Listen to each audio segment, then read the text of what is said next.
The examination hall stretched across 3 football fields, its white walls rising so high they seemed to touch the artificial sky above.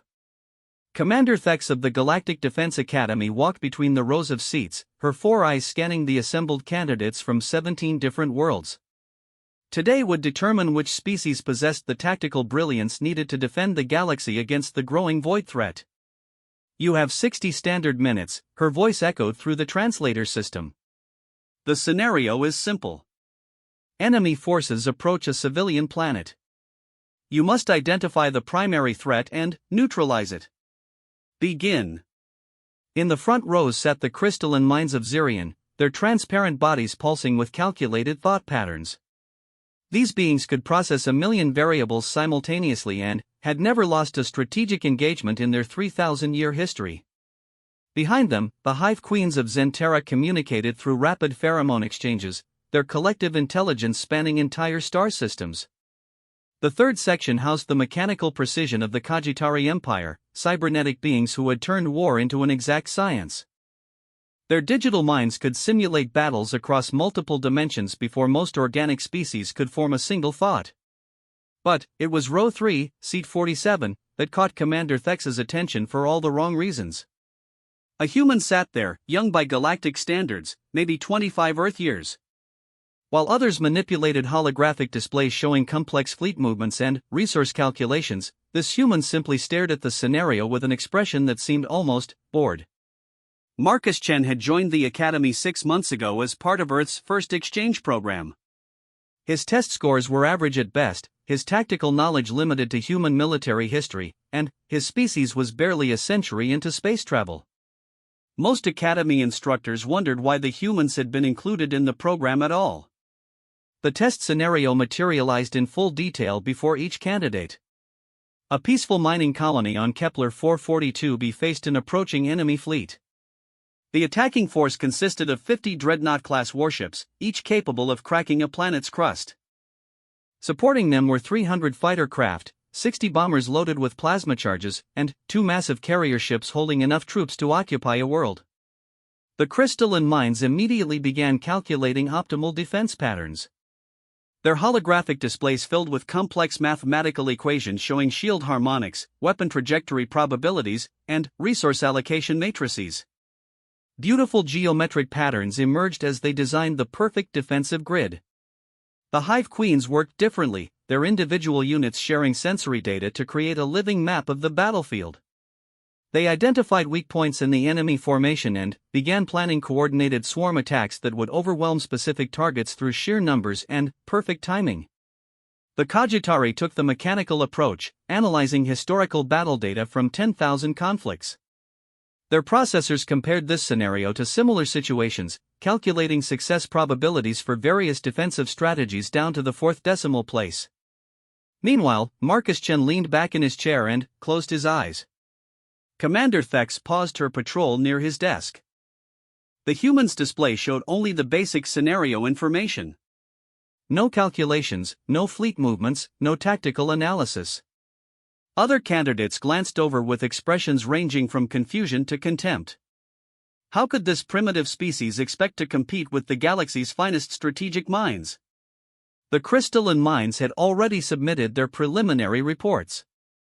Their solution involved a layered defense using gravitational field generators to create artificial asteroid belts, forcing the enemy fleet into predictable corridors where concentrated fire could eliminate them systematically. The mathematics were flawless, the execution would be elegant, and casualties would be minimized through precise resource management. The Hive Queens presented a different approach.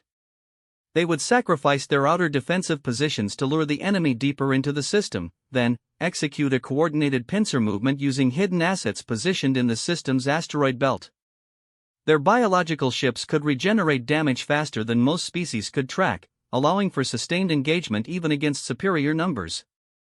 The Kajitari submitted the most comprehensive analysis. Their solution included 17 different contingency plans, backup protocols for each major system failure, and a complete logistics chain to support a prolonged siege. They had calculated optimal crew rotations, ammunition consumption rates, and even morale maintenance procedures for a 6-month defensive operation. 45 minutes remained on the clock when Marcus finally opened his eyes. Instead of complex tactical displays, he called up a simple personnel roster. The other candidates who noticed this nearly laughed out loud. Was the human planning to defeat a fleet with spreadsheets? But Marcus wasn't looking at the military personnel. He scrolled past admirals and generals, past tactical officers and fleet commanders. His finger stopped on a single name buried deep in the civilian section of the colony's database, Dr. Sarah Kim, Xenobiology Research Division. Commander Thex found herself moving closer to observe this strange behavior. The human's display now showed Dr. Kim's research files. Her work focused on something called interspecies pheromone communication patterns. Marcus read through her publications, paying particular attention to a paper titled Chemical Warfare: How Earth's Insects Revolutionized Biological Defense Systems. The other candidates had moved into detailed implementation phases.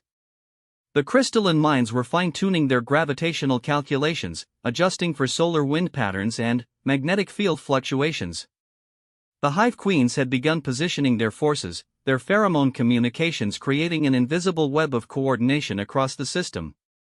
The Cogitari were stress-testing their contingency protocols, running simulation after simulation to identify potential failure points.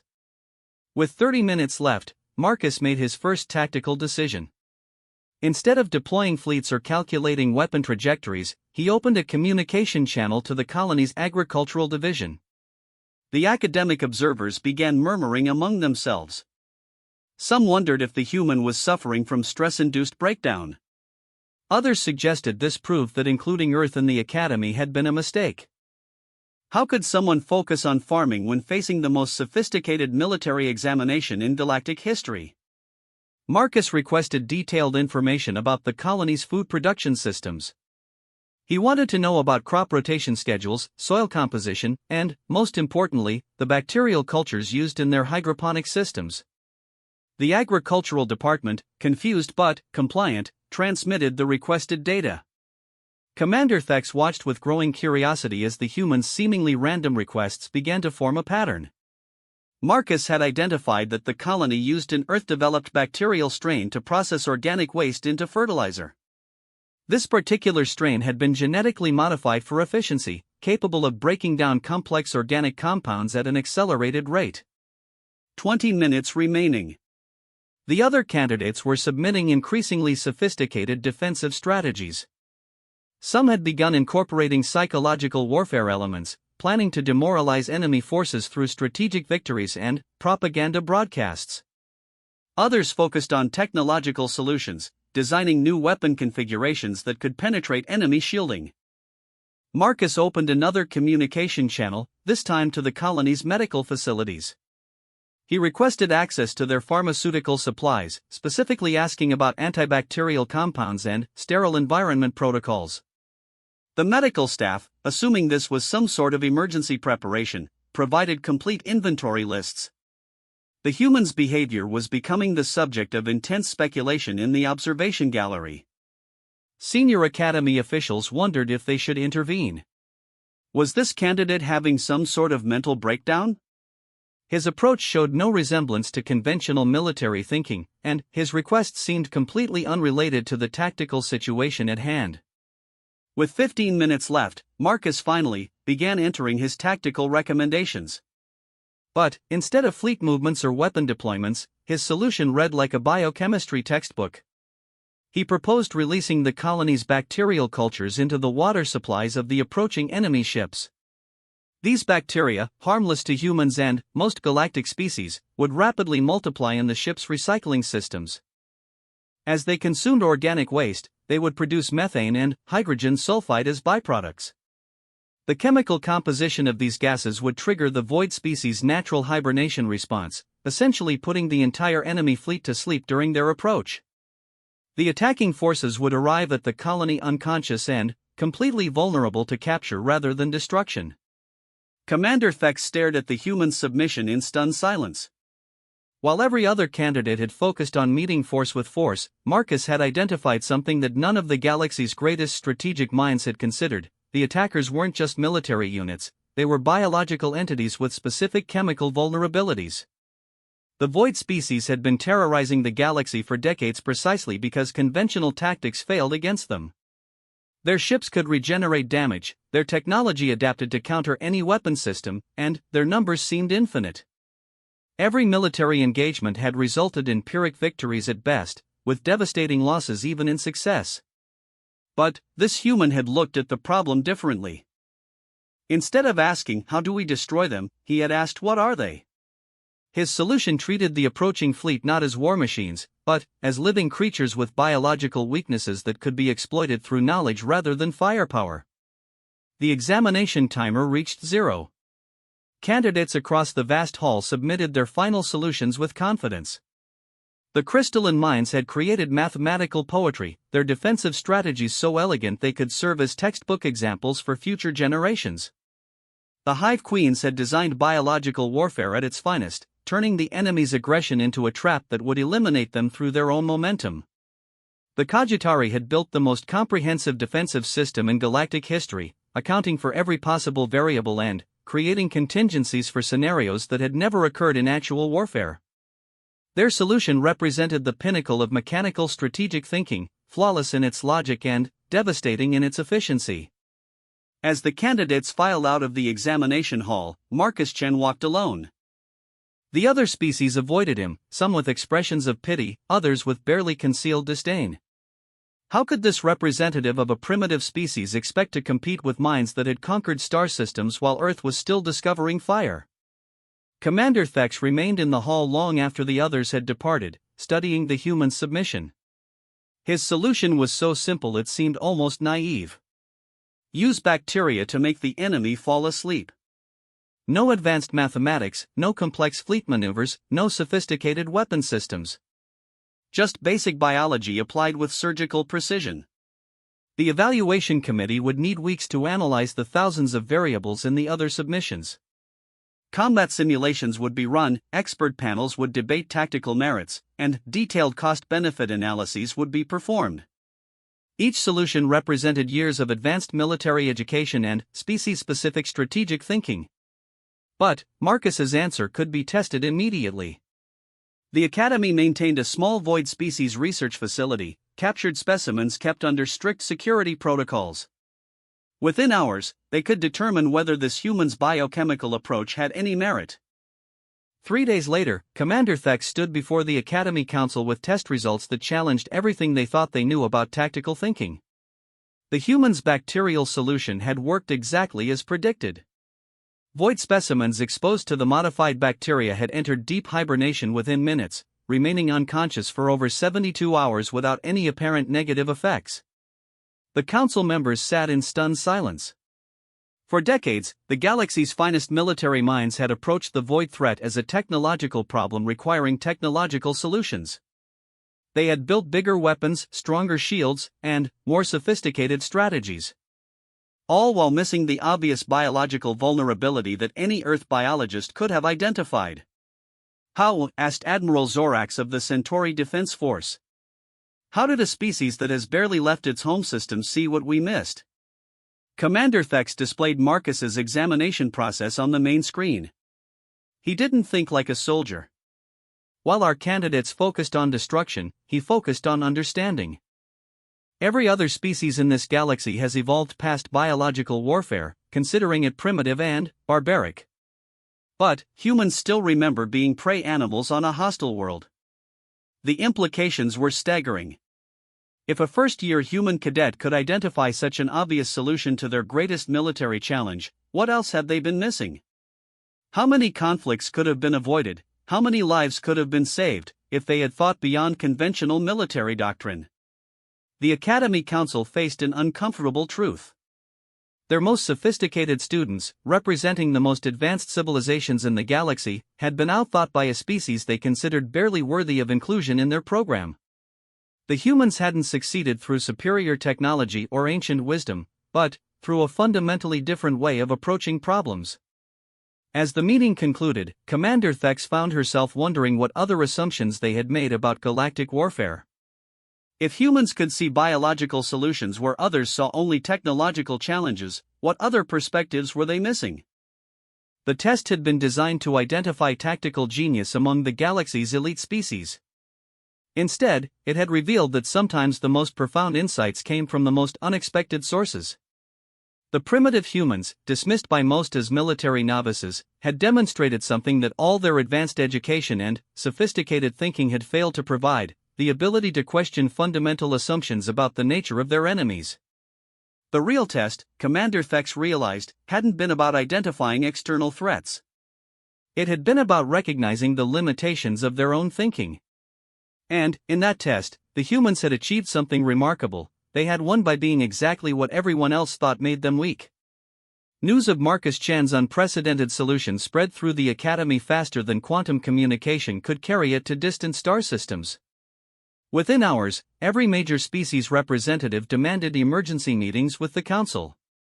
The crystalline minds filed formal complaints about examination irregularities.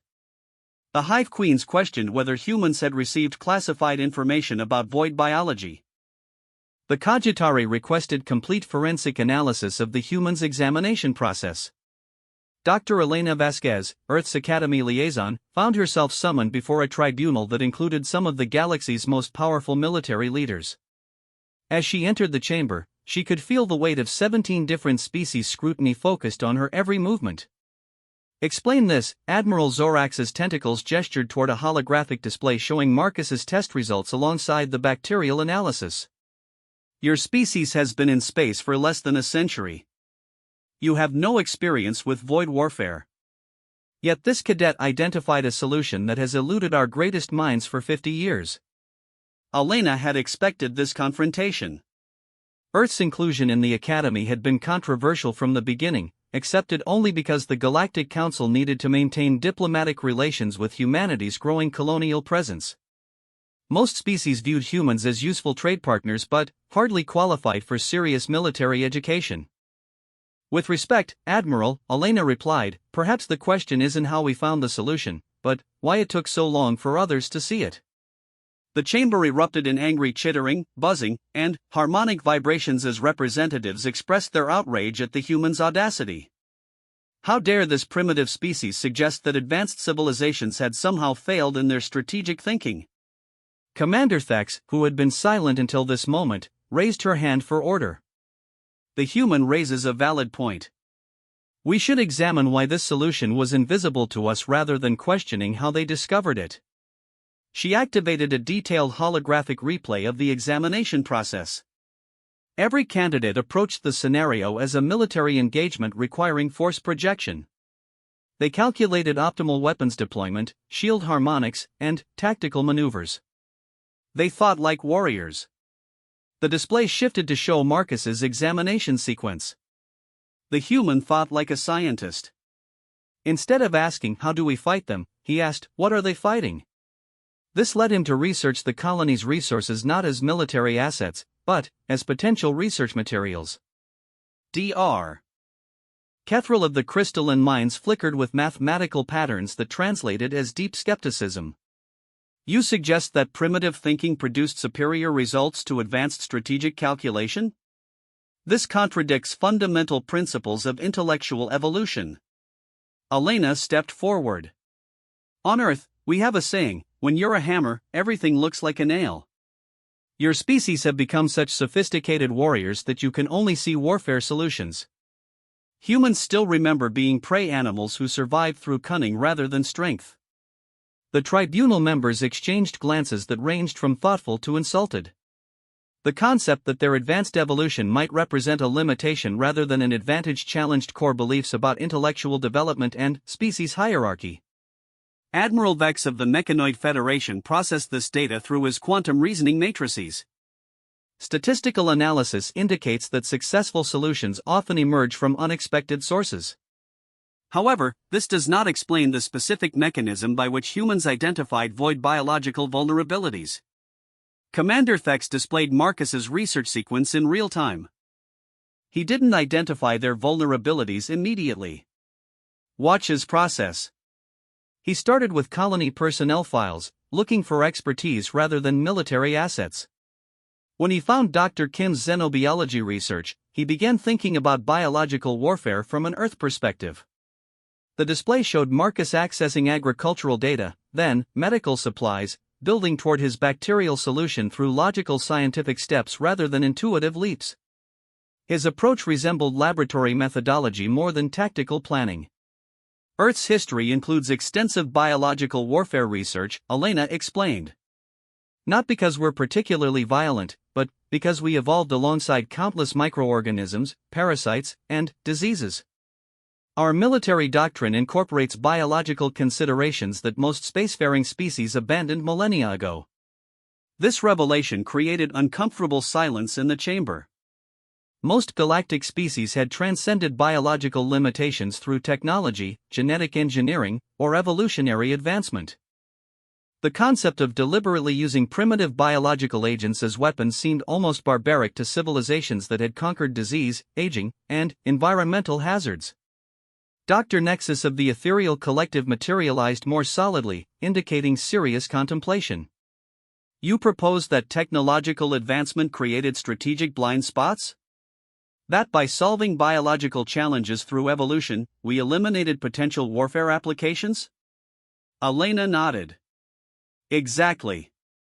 When your species no longer worry about bacteria, viruses, or chemical toxins, you stop thinking about them as tools. Humans still deal with biological threats daily, so we naturally consider biological solutions. The implications extended far beyond this single examination. If humans could identify overlooked biological approaches to the void threat, what other strategic gaps existed in galactic military thinking? How many conflicts had been prolonged or lost because advanced species couldn't see primitive solutions? Commander Thex brought up historical battle records showing decades of failed engagements against void forces. In every case, even successful operations resulted in massive casualties and temporary victories at best. Conventional military wisdom suggested that the void's regenerative abilities and adaptive technology made them nearly invincible through direct confrontation. We need to test the human solution under real combat conditions, she announced. If bacterial warfare can neutralize void forces non-lethally, it could change everything about our defensive strategies. The tribunal erupted again, but this time with urgent planning discussions rather than angry protests. If humans had truly discovered an effective countermeasure to humanity's greatest threat, the strategic implications were staggering. Admiral Zorax's tentacles moved in patterns indicating deep calculation. The Kepler 442b scenario wasn't hypothetical. Intelligence reports confirm that void forces are indeed approaching that system. The mining colony has approximately 6 standard weeks before contact. Elena felt the weight of this revelation. Marcus hadn't solved a theoretical problem for academic credit. His solution might be the only thing standing between a peaceful colony and complete annihilation. We need that human cadet here immediately, Dr. Kethral's crystalline form pulsed with urgent light patterns. If his approach has merit, we must understand his methodology completely. One solution proves nothing about systematic thinking. Within 12 hours, Marcus Chun found himself aboard the fastest ship in the galactic fleet, racing toward Academy headquarters with an escort that included representatives from 7 major species. The young human who had simply wanted to pass his examination was now the center of the greatest military strategy shift in galactic history. As their ship jumped through hyperspace, Marcus sat surrounded by beings who could process information faster than human minds could follow, who had conquered star systems while Earth was developing agriculture, who had turned warfare into precise mathematical science. All of them wanted to understand how he had seen what they had missed. I don't understand the big deal, Marcus said during one planning session. You gave us information about the colony, I researched what resources were available, and I found something that might work. It's just basic problem solving. High Admiral Thax, who had joined the expedition personally, translated his words for the Multi-Species Planning Committee. The human treats complex strategic scenarios as research problems rather than military engagements. This suggests a fundamentally different cognitive approach to conflict resolution. Dr. Vorthak of the Hive Queens released pheromones indicating deep curiosity. We require understanding of this basic problem-solving methodology. Our species optimize for collective intelligence and information sharing, but we approach problems within established frameworks. How does individual human cognition transcend systematic limitations? Marcus spent the next several hours trying to explain Earth's educational system, scientific methodology, and problem-solving approaches to minds that worked in ways he couldn't fully comprehend. The more he described human thinking processes, the more fascinated his audience became. We're taught to question assumptions, Marcus explained. If something isn't working, we're supposed to step back and ask whether we're asking the right questions in the first place. My professors always said that the most important skill is knowing when to start over with different premises. The galactic military leaders absorbed this concept with varying degrees of success. Questioning fundamental assumptions seemed almost heretical to species whose advanced thinking was built on millions of years of refined logical frameworks. As they approached Academy headquarters, long-range sensors detected disturbing news. The Void Fleet approaching Kepler 442b was larger than originally estimated. Instead of 50 dreadnoughts, they were tracking nearly 200 ships of various classes. The colony's defensive capabilities, designed for routine pirate raids, would be overwhelmed within hours of contact. Conventional defensive strategies are inadequate, Admiral Zorax announced grimly. Even our most optimistic projections show complete colony destruction within 6 standard hours of engagement. Our response fleets are 43 hours away at maximum speed. Elena looked at Marcus with an expression that mixed hope and desperation. Can your biological approach work on this scale? 200 ships instead of 50? Marcus considered the problem with the same methodical approach he had used during the examination. Depends on their life support systems. If they use standard water recycling, the bacterial concentration should spread naturally through their ship's ecosystems. Bigger fleet might actually be easier because they'll be sharing resources during approach. The casual confidence in his voice contrasted sharply with the panic spreading through Academy command centers. While galactic military leaders calculated impossible odds and prepared for catastrophic losses, Marcus treated the expanded threat as simply a larger version of the same problem. We need to reach that colony before the Void Fleet arrives, Commander Thex declared. If the human solution fails, there won't be time for conventional evacuation procedures. Their ship pushed beyond safe hyperspace limits, racing across the galaxy toward what might be either humanity's greatest triumph or its most spectacular failure. In the cargo hold, specially modified bacterial cultures grew in preparation for the most unusual military deployment in galactic history. Marcus Chen, a first-year Academy cadet who had never fired a shot in anger, was about to become either the hero who saved a world or the human whose overconfidence doomed thousands of innocent civilians. The weight of this responsibility would have paralyzed most beings. Instead, he spent his time reading everything available about void ship systems, treating the approaching battle like a research project that happened to have life-or-death consequences. His human perspective continued to amaze and disturb the galactic officers who watched him work. As their ship dropped out of hyperspace near Kepler 442b, they could see the approaching Void Fleet as dark spots against the system's distant sun. The test was about to become reality, and everyone aboard wondered whether human thinking could truly succeed where galactic civilization had repeatedly failed. The mining colony of Kepler 442b existed as humanity had designed it, functional, efficient, and completely unprepared for war.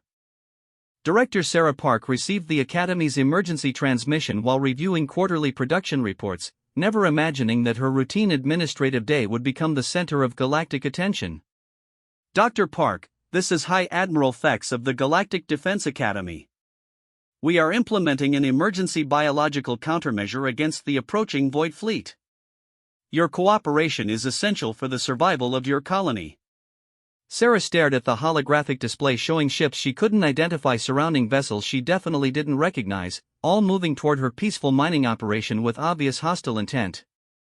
6 months ago, the most serious threat facing her colony had been equipment failures and supply delays. I don't understand, she replied.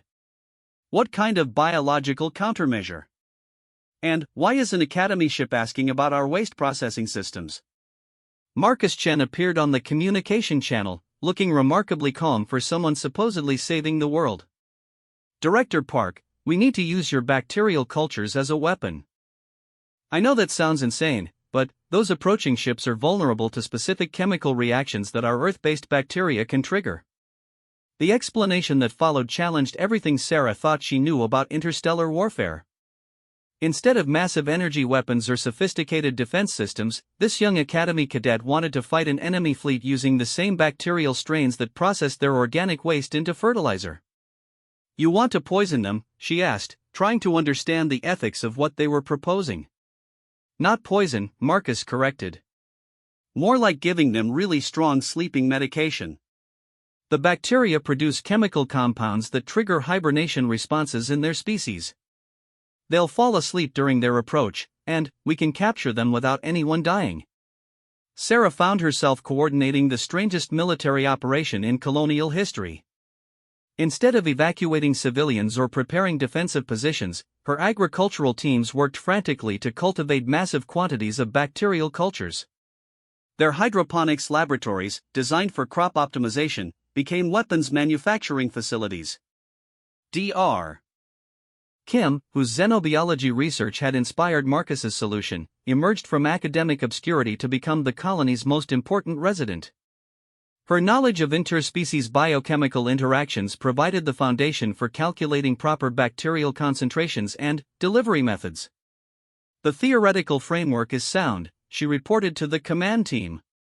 "These particular bacterial strains produce methane and hydrogen sulfide as natural byproducts.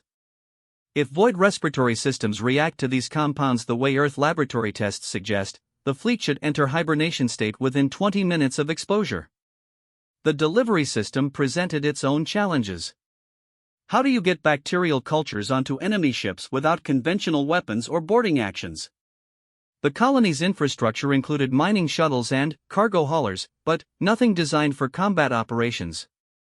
Marcus studied the colony's resource inventory with the same systematic approach he had used during his examination. Agricultural sprayers designed for crop treatment could be modified to disperse bacterial solutions. Water recycling systems could be reverse-engineered to pump contaminated supplies toward approaching ships. Even the waste management systems could be weaponized by releasing concentrated bacterial loads into space along the enemy's approach vector. "They'll need to collect water during their final approach," he explained to Director Park. "Void ships are biological constructs that require constant hydration. If we contaminate the water sources in their flight path, they'll absorb the bacteria naturally through their normal supply procedures." The Academy fleet maintained defensive positions around the colony while colonial engineers worked to implement Marcus's biological warfare plan. Admiral Fex found herself coordinating with agricultural technicians and waste management specialists instead of tactical officers and weapons crews. "This violates every principle of modern warfare," she confided to Elena during one planning session. "We're essentially fighting a space battle with farming equipment and sewage systems." Elena watched Marcus directing bacterial cultivation procedures with the same methodical precision that other species apply to weapons targeting. "Maybe that's exactly what we needed. Something so unconventional that the enemy couldn't prepare for it." As the Void fleet closed to within 12 hours of the colony, long-range sensors revealed disturbing intelligence. The enemy ships were indeed biological constructs, living vessels that grew rather than being built. Their hulls showed signs of adaptive evolution, suggesting they had modified themselves based on encounters with conventional galactic weapons. "They've learned to counter our standard tactics," Admiral Zorax reported grimly. "Energy weapons, kinetic projectiles, even nuclear warheads show reduced effectiveness against their current configuration. They're essentially immune to everything in our conventional arsenal." But biological warfare represented something completely outside their adaptive experience. The Void species had never encountered bacterial attacks because no galactic civilization had used such primitive weapons for millennia. Their evolutionary defenses focused on technological threats, leaving them vulnerable to the biological approaches that advanced species had abandoned. Marcus spent his final hours before contact reviewing every detail of their bacterial distribution plan. Agricultural sprayers positioned throughout the system would release concentrated bacterial clouds along the enemy's approach vector. Mining operations would be suspended so that water processing facilities could be redirected toward biological weapons production. "What if it doesn't work?" Director Park asked during their final preparation meeting. "What if they don't react to the bacteria the way your tests predicted?" Marcus considered this possibility with characteristic calm. Then, we'll know something new about void biology, and the Academy will have better information for developing other solutions. But I think it'll work. The chemical reactions are pretty basic once you understand their respiratory chemistry. His confidence seemed almost surreal given the stakes involved. While galaxy-class civilizations prepared for potential catastrophic defeat, this human cadet treated the approaching battle as simply another experiment that might produce useful data regardless of the outcome. The Void Fleet entered the system's outer sensor range exactly on schedule, their organic ships moving with the fluid grace of swimming creatures rather than mechanical precision of manufactured vessels. Each ship showed unique biological characteristics, suggesting individual evolution rather than mass production. "They're beautiful," Dr. Kim whispered as the enemy formation appeared on visual displays. "Look at those hull patterns. They're not just ships, they're living artworks." The Academy officers found her aesthetic appreciation disturbing given the circumstances. How could anyone admire the beauty of creatures approaching to destroy an entire colony? But humans seemed capable of appreciating their enemies even while preparing to fight them. As the void ships moved deeper into the system, they began their predicted resource collection procedures. Sensor readings showed them extending organic tendrils toward water sources, drawing raw materials needed to maintain their biological systems during extended flight. "Bacterial dispersion beginning now," Marcus announced calmly. Agricultural sprayers throughout the system activated simultaneously, releasing clouds of modified bacterial cultures directly into the water sources that enemy ships were accessing. The Academy fleet maintained defensive positions while monitoring enemy reactions to the biological attack. Unlike conventional weapons, bacterial warfare provided no immediate visible results. No explosions, no energy discharges, no obvious signs of damage or system failures. "How long until we know if it's working?" Admiral Thex asked. 15 to 20 minutes for initial chemical reactions, Dr. Kim replied. 30 minutes for full hibernation response if their biology works the way we calculated. The waiting period proved excruciating for everyone except Marcus, who spent the time collecting sensor data about void ship behaviors and biological characteristics. Even during potential combat, he maintained his research methodology, gathering information that might be useful for future encounters. 18 minutes after bacterial dispersion began, the first enemy ships showed signs of altered behavior. Their fluid movement patterns became sluggish, their formation discipline deteriorated, and their resource collection activities slowed dramatically. "It's working," Dr. Kim announced with barely contained excitement. "Look at their biosignatures. Metabolic rates are dropping, neural activity is decreasing. They're entering hibernation state exactly as predicted." One by one, the massive void ships began drifting in space as their crews fell into deep biological sleep. The fearsome fleet that had terrorized galactic civilization for decades was being neutralized by bacterial cultures originally designed to compost organic waste. Within 45 minutes, the entire Void invasion force floated helplessly in space, their biological systems shut down by humanity's most primitive weapons. The colony that had expected complete destruction instead found itself surrounded by unconscious enemies who could be studied rather than fought. Incredible, Admiral Zorax transmitted as Academy boarding teams began securing the hibernating ships. Complete tactical victory without firing a single shot. No casualties, no destruction, no collateral damage. Just efficient biological warfare using techniques that our species abandoned millions of years ago. Marcus Chen stood on the colony's observation deck, watching Academy teams work to understand their sleeping enemies. His simple examination solution had become the foundation for the most significant military breakthrough in galactic history. But, instead of celebrating, he was already thinking about the next research project. "What happens when they wake up?" he asked Dr. Kim. "That depends on whether we can establish communication," she replied. "If these bacterial treatments wear off gradually, we might have opportunities to negotiate rather than fight. Your solution didn't just defeat them, it gave us the chance to understand them." The test that had begun as an academic exercise had revealed something profound about the nature of galactic warfare. Sometimes the most advanced thinking could be defeated by the most basic approaches, especially when those approaches came from perspectives that conventional wisdom had never considered.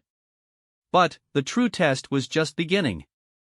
Now they had to figure out what to do with 200 sleeping ships full of the galaxy's most feared warriors, and whether humanity's gift for unconventional thinking could solve the challenge of making peace with an enemy that no one had ever successfully communicated with before.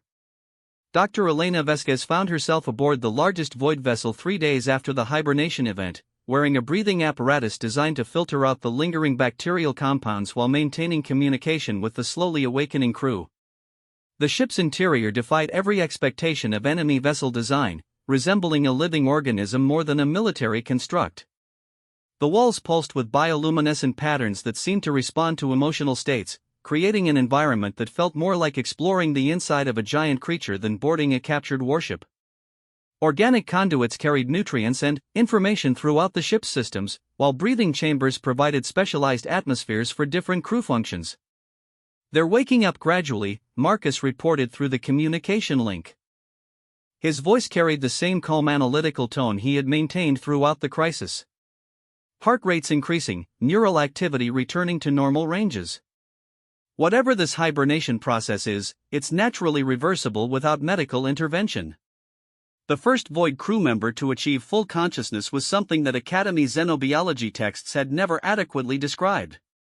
Standing nearly 3 meters tall, with skin that shifted between deep purple and crystalline transparency, the being possessed forearms ending in delicate manipulator appendages and large eyes that showed obvious intelligence despite their alien structure.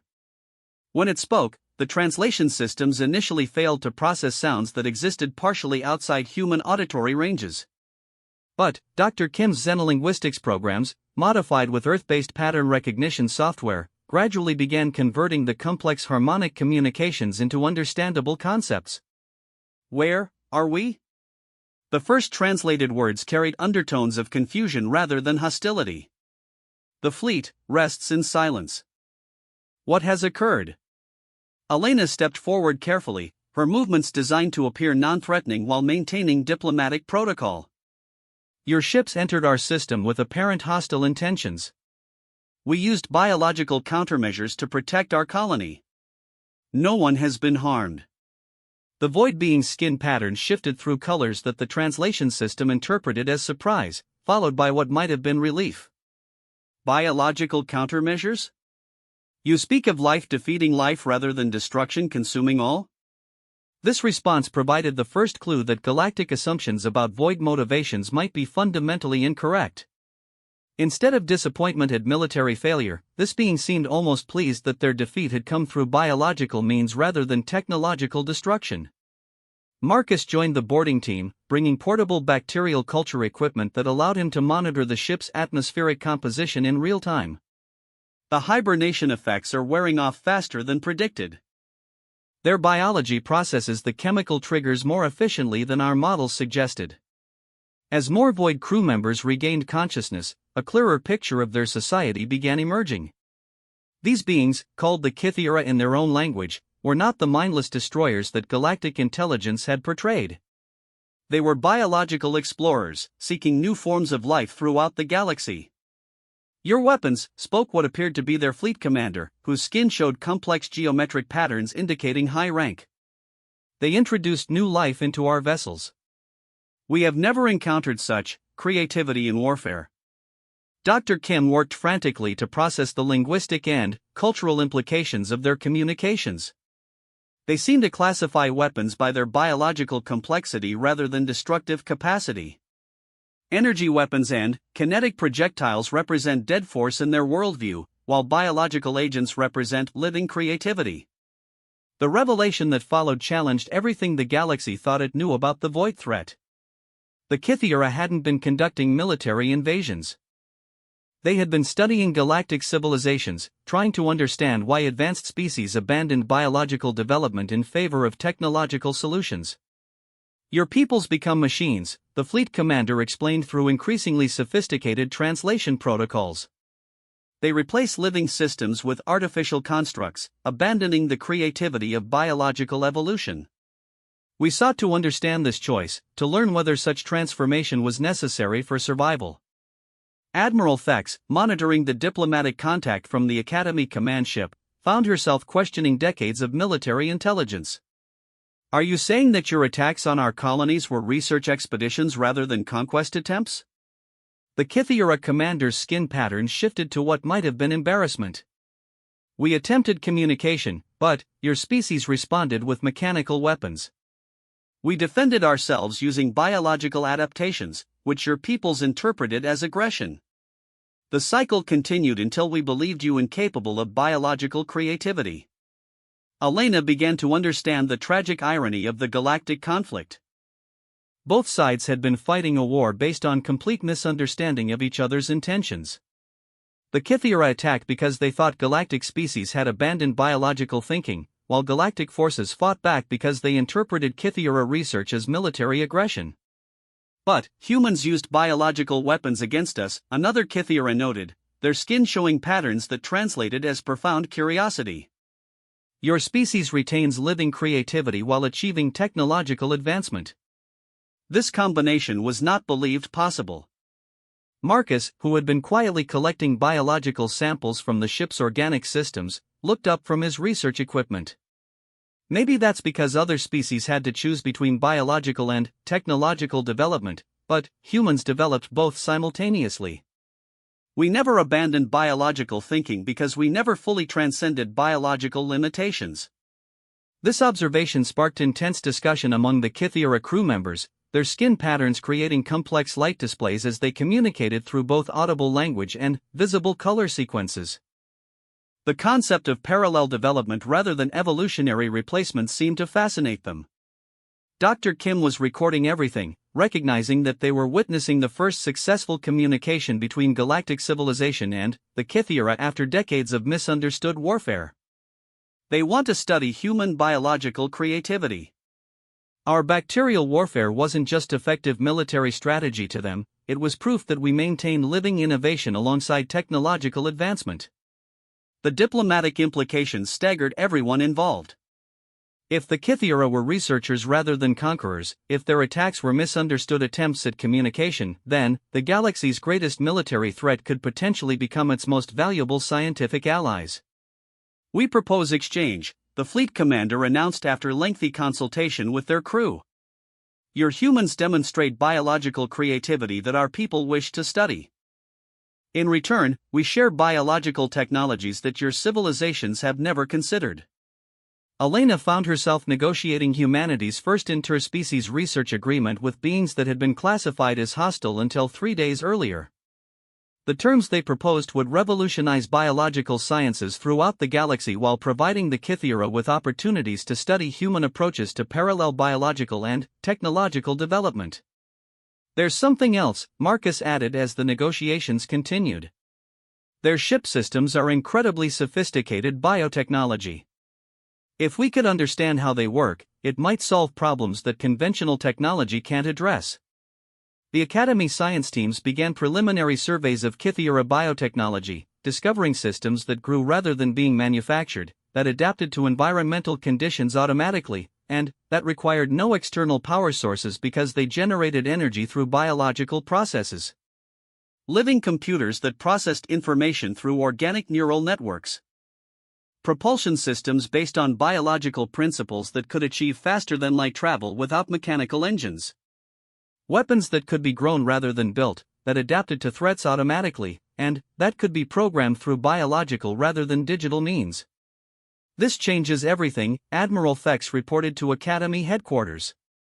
If we can establish permanent research cooperation with the Kythera, both our civilizations could advance in ways we never imagined possible.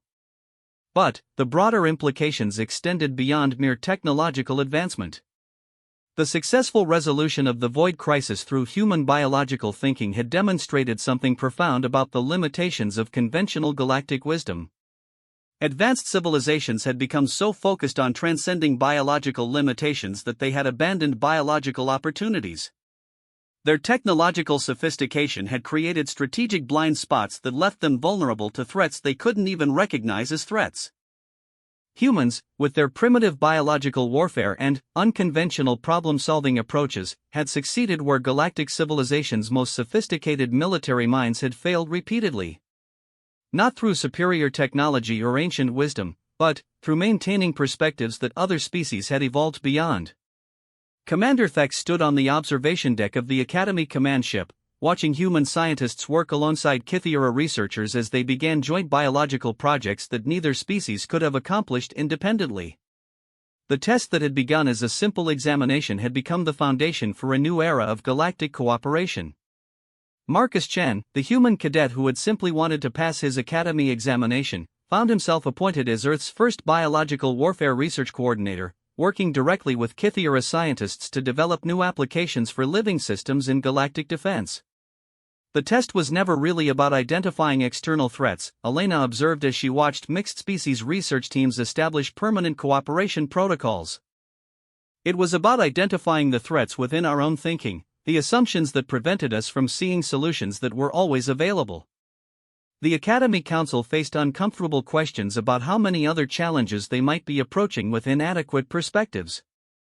If humans could resolve their greatest military crisis through bacterial warfare, what other primitive approaches might solve problems that advanced thinking couldn't address? The galaxy's most sophisticated civilizations had learned something humbling. Sometimes the most profound insights came from the most unexpected sources, and sometimes moving forward required remembering what they had left behind. Marcus continued his research, now focusing on applications of biological thinking that could revolutionize everything from space travel to interspecies communication. His examination solution had become the foundation for a new field of study that combined biological creativity with technological capability. The test had revealed something that would reshape galactic civilization, the recognition that advancement didn't require abandoning earlier forms of knowledge, and that the most powerful solutions often emerged from combining ancient wisdom with modern capability. In Row 3, Seat 47, a human had demonstrated that sometimes being underestimated was the greatest strategic advantage possible. The galaxy would never make that mistake again, but, by then, humanity had already proven that their greatest strength lay not in matching other species' capabilities, but in maintaining uniquely human perspectives that no amount of technological advancement could replace. The threat had been identified, but it wasn't the approaching enemy fleet. It was the threat of assuming that advancement meant abandoning everything that had come before, and that wisdom always belonged to those who had traveled the furthest from their origins. Humanity had won by remaining exactly what everyone else thought made them weak, biological creatures who solved problems through creativity rather than calculation, who approached warfare through understanding rather than destruction, and who never forgot that sometimes the most sophisticated solutions grew from the most basic foundations. The test was complete, but the education was just beginning.